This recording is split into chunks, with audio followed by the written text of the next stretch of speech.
દવાખાને એક ભાઈ ગયો ને તે ડોક્ટર કે તમને દમ છે કે હે દમ કે હા લખી દો. ડોક્ટરે લખી દીધું. કેટલા દેવાના? 100 રૂપિયા. ઓલો કે હાલ્યો 200. કેમ કે તમે દમ છે એવું લખી દીધું ને એટલે 100 વધારે. પણ કે બધા દર્દી ઓછા કરાવે ને તમે 100 વધારે કેમ? કે હું રાજી થયો. કેમ? તો કે મને 3 વર્ષથી આ આખો પરિવાર કહે છે તમારામાં દમ નથી. હવે હું છાતી ઠોકીને કહી શકું કે આમ જો એક બાજુ આખા પરિવારનો દમ, એક બાજુ મારા એકલાનો દમ. હા, દવાખાને એક ભાઈ ગયો ને તે ડોક્ટરના હાથમાં કંઈક નવી કંપનીની ગોળી જોતા હતા.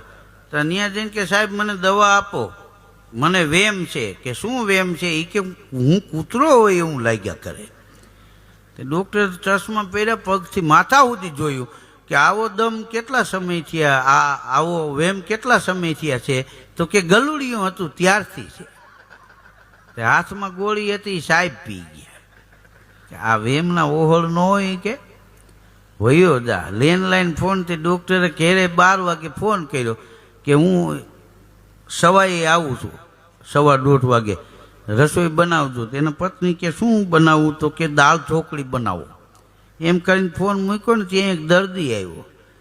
હા, ડોક્ટર કે બોલો. એ કે સાહેબ 3 દિવસથી આ ઝાડા થઈ ગયા છે.